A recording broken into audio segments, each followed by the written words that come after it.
जब घड़ी का काटा करता है 4 बजे का इशारा तो खबरों से हाई हो जाता है पारा।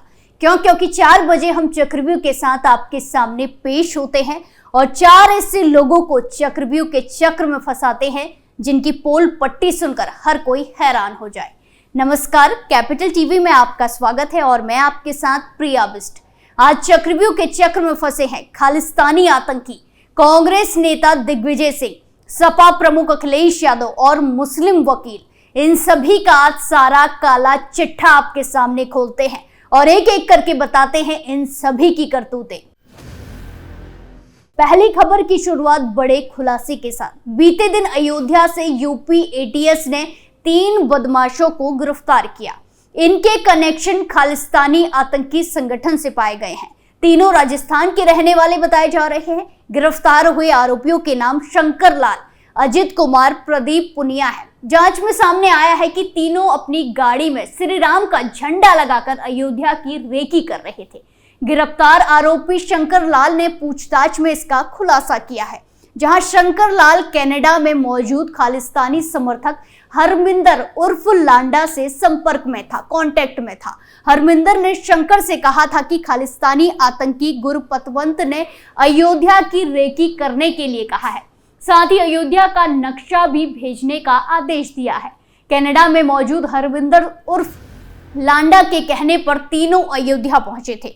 जानकारी के मुताबिक शंकर लाल राजस्थान का कुख्यात गैंगस्टर है और उस पर कई सारे मामले पहले से दर्ज हैं। वो कनाडा में बैठे कई गैंगस्टर से संपर्क में रहा है जो खालिस्तानी आतंकियों से जुड़े हैं। पुलिस और सुरक्षा एजेंसियों को चकमा देने के लिए आरोपी स्कॉर्पियो में श्री राम का झंडा लगाकर अयोध्या की रेकी कर रहे थे।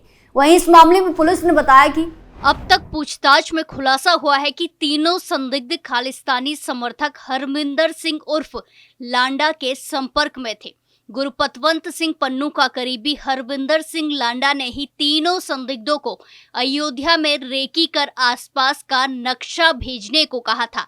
रेकी के बाद तीनों को अयोध्या में रुकना था और फिर डायरेक्शन मिलने के बाद किसी बड़ी घटना को अंजाम देना था। तीनों आरोपियों के पास से हरियाणा नंबर की एक स्कॉर्पियो बरामद की गई है। वहीं आरोपियों के अयोध्या से पकड़े जाने के कुछ देर बाद सिख फॉर जस्टिस के चीफ आतंकी गुरपतवंत सिंह पन्नू ने एक ऑडियो जारी कर आरोपियों का समर्थन भी किया था। एटीएस उस ऑडियो को जांच कर रही है। वहीं अब यूपी एटीएस ने सिख फॉर जस्टिस से कनेक्शन की जांच भी शुरू कर दी है। आगे कई सारे खुलासे होना तय है। अयोध्या में रामलला की प्राण प्रतिष्ठा के अनुष्ठान के बीच कांग्रेस नेता और मध्य प्रदेश के पूर्व सीएम दिग्विजय सिंह ने रामलला के विग्रह को लेकर विवादित टिप्पणी की है। उन्होंने कहा कि राम जन्मभूमि मंदिर में जिस मूर्ति की प्राण प्रतिष्ठा हो रही है वो बाल स्वरूप में नजर नहीं आती। वहीं दिग्विजय सिंह के इस बयान पर हनुमानगढ़ी मंदिर के पुजारी महंत राजूदास ने पलटवार किया। उन्होंने रामद्रोह तक बता दिया है। महंत राजूदास ने दिग्विजय सिंह पर हमला करते हुए कहा कि उन्हें पहले अपने अंदर झांकना चाहिए। नई मूर्ति और जो रामलला है ये सारी मूर्तियां वही रहेंगी। मूर्ति बाल स्वरूप में होने के नाते लोगों को दर्शन करने में दिक्कत होती थी, इसीलिए ट्रस्ट द्वारा मूर्ति को भव्यता देने की कोशिश की गई। विषय जन्मभूमि का था और वही है। घर घर मंदिर है, हर घर मंदिर है। और दिग्विजय सिंह से मैं निवेदन करना चाहूंगा कि जिन्होंने समाज को जाति भेद में बांटने का प्रयास किया वो अयोध्या आकर देख ले। यहाँ पर विभिन्न जातियों के मंदिर हैं जिनमें सिर्फ राम जानकी के ही मंदिर बने हैं। आगे महंत राजूदास ने कहा कि मेरा सवाल ये है कि एक बार नहीं, बार बार यही होता है। इन्होंने हमेशा से विरोध ही किया है। जो आज विरोध कर रहे हैं वो कल भी विरोध करते रहेंगे। वे भी शुद्ध रूप से राम विरोधी हैं और राम विरोधी ही रहेंगे। वहीं आपको बता दें कि दिग्विजय सिंह ने राम मंदिर में नई रामलला की प्रतिमा को लेकर सवाल किए थे कि नई मूर्ति की आवश्यकता क्या थी। उन्होंने कहा था कि रामलला की मूर्ति बाल स्वरूप होकर मां कौशल्या की गोद में होनी चाहिए, लेकिन राम जन्मभूमि मंदिर में जिस मूर्ति की प्राण प्रतिष्ठा हो रही है वो तो बाल स्वरूप की नजर नहीं आती है। बता दें कि महंत राजूदास अयोध्या के हनुमानगढ़ी मंदिर के पुजारी हैं। अपने बयानों के कारण वो अक्सर सुर्खियों में रहते हैं। इससे पहले भी महंत राजूदास ने दिग्विजय सिंह के बयान पर पलटवार किया था। तीसरी खबर में बात अखिलेश और जयंत के बीच छिड़ी तकरार की, जहां लोकसभा चुनाव को लेकर समाजवादी पार्टी और राष्ट्र लोकदल के बीच गठबंधन का ऐलान हो गया है। बताया जा रहा है कि जयंत चौधरी की पार्टी आरएलडी पश्चिमी यूपी की 7 सीटों पर चुनाव लड़ेगी। इसके साथ ही दोनों दलों में उम्मीदवारों को लेकर भी मंथन हुआ, लेकिन गठबंधन के बीच सपा आरएलडी में एक सीट को लेकर नई तकरार छिड़ गई है और वो सीट है मुजफ्फरनगर सीट, जिसको लेकर अभी भी दोनों दलों के बीच पेच फंसा हुआ है। वहीं आरएलडी पश्चिमी यूपी की मेरठ, मथुरा, बागपत, मुजफ्फरनगर, बिजनौर, अमरोहा और केराना इन 7 सीटों पर चुनाव लड़ सकती है। आरएलडी की सीटें तो 7 दी जाएंगी, लेकिन 3 सीटों पर सपा के प्रत्याशी रहेंगे जो आरएलडी के सिंबल पर चुनाव लड़ेंगे। दोनों दल इस पर सहमत हैं, लेकिन मुजफ्फरनगर सीट पर अंतिम सहमति नहीं बन पाई है। सपा यहां पर भी आरएलडी के सिंबल पर अपना उम्मीदवार उतारना चाहती है, लेकिन आरएलडी इस पर बिल्कुल भी राजी नहीं है। हो सकता है सपा इस सीट पर अपने ही सिंबल पर उम्मीदवार उतारे और बिजनौर सीट आरएलडी के हिस्से में आए। इसी बात को लेकर दोनों दलों में अभी भी पेच फंसा हुआ है। आपकी जानकारी के लिए बता दें कि सपा और आरएलडी पहले भी सिंबल और प्रत्याशी को लेकर फेरबदल देखने को मिलता रहा है। विधानसभा चुनाव में भी सिंबल पर सहमति बनने के बाद प्रत्याशी बदल दिए गए थे। अब देखना होगा कि दोनों दल मुजफ्फरनगर सीट पर आम सहमति बना पाते हैं या नहीं। आखिरी खबर कोर्ट से मुस्लिम वकीलों को पड़ी फटकार की। उत्तर प्रदेश की राजधानी लखनऊ की स्थानीय अदालत ने कुछ मुस्लिम वकीलों के रवैये पर चिंता जताई है।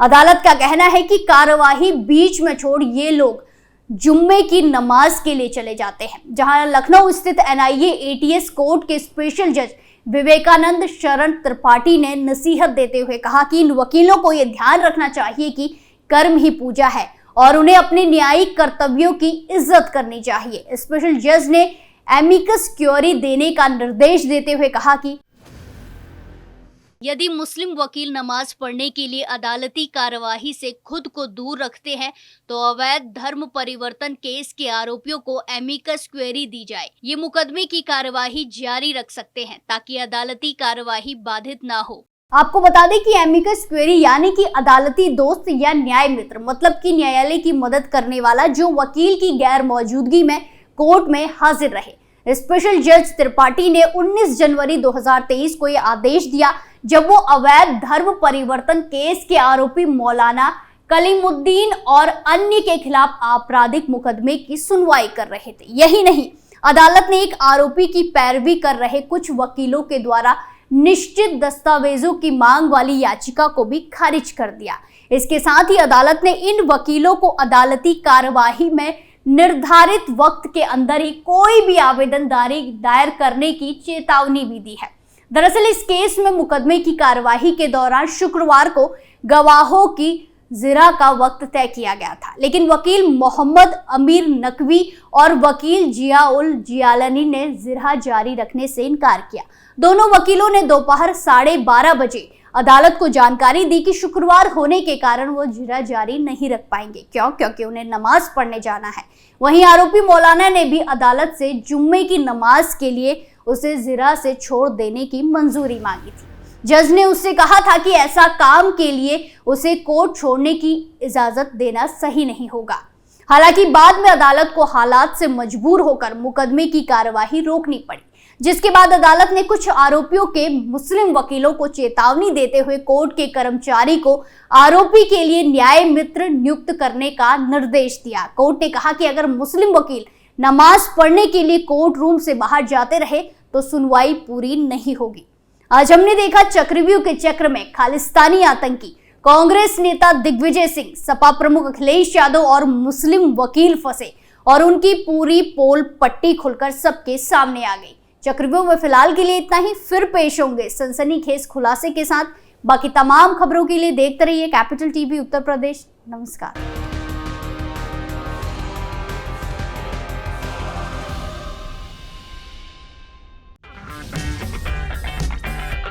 अगर आपको हमारा वीडियो पसंद आया हो तो इसे लाइक करें, हमारे चैनल को सब्सक्राइब करें और हाँ, बेल आइकन दबाना ना भूलें ताकि आप तक हमारे वीडियो की नोटिफिकेशन पहुंचती रहे।